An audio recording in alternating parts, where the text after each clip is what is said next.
of the decision by IG Kanja to address to not only attend a political rally but also address the same, having it in mind that the police should be apolitical?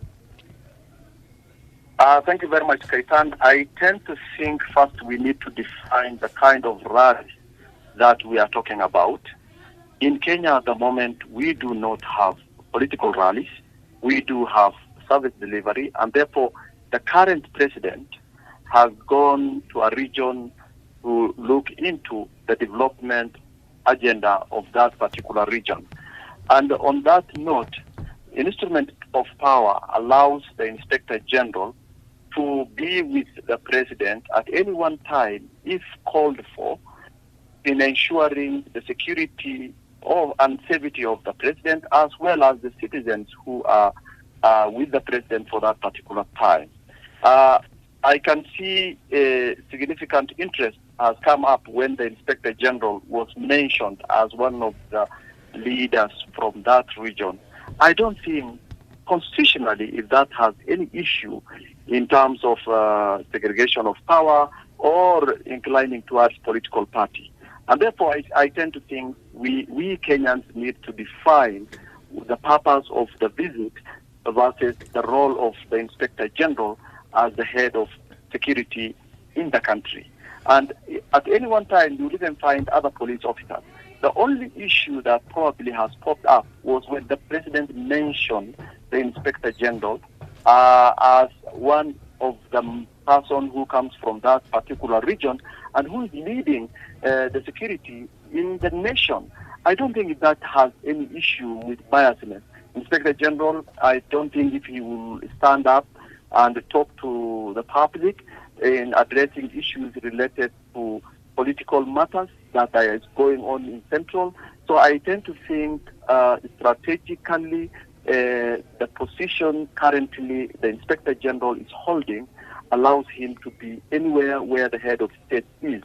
And that purposely meant for security and strengthening any other risk that is likely to be exposed to the head of state due to the fact that the head of state is an instrument of unity in the country, and therefore I tend to think there will be no much issue when we look at issues related to the constitution, when we look at issues related to governance, and when we look at issues related to political arenas.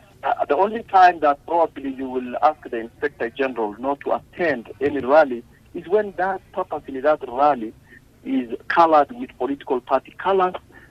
Supporters are significantly directing or indicating that they are supporting a specific political party, and of course the president and his other delegates are putting on uniforms related to that political party.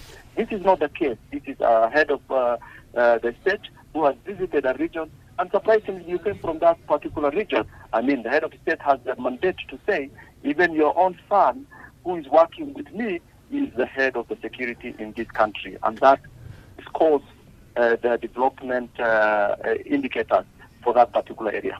Okay, fair enough. Just one final question. I mean, there are concerns that even the sentiments of CDF Kariri last week on the Ruto must go chance. There are concerns that key figures in the security sector are seen to be aligning themselves with the government when, for example, again, the KDF should not be political in any way.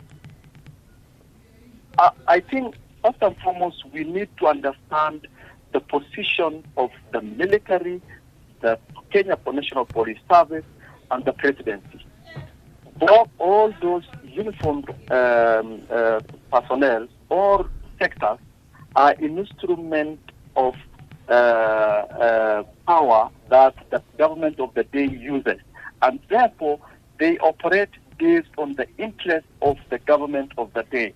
The only time you can question them is when an issue of insecurity arises and they fail to respond to it, giving biasness on the fact that perhaps a politician has been involved in that insecurity issues and they have not responded. So I think the president being the commander-in-chief meaning actually he's a uniformed and civilian head of military, and therefore if they see things that are not in conforming to the current dispensation of authority within the government of the day, then he can say this is not the right direction to go.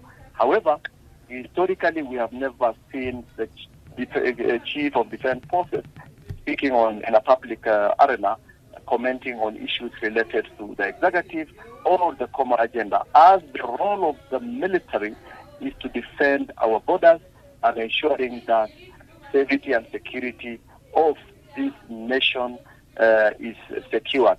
Therefore, I think that's where the confusion comes in. But there's no laws or there are no policies that bar them not to speak in public, but it depends on the content of what they are saying. So if there is indication that they are having biases towards the government of the day, that is their responsibility. But it's not the political party of the day. Therefore, I think when they respond on behalf of the president is the symbol of unity, and he is the current commander-in-chief of defense forces. Okay. Therefore, it's like someone talks on behalf of his boss. But similarly, the way Inspector General of Police spokesperson spoke on behalf of the Inspector General. Okay, thank you very much. Thank you very much, Hassan. Okay.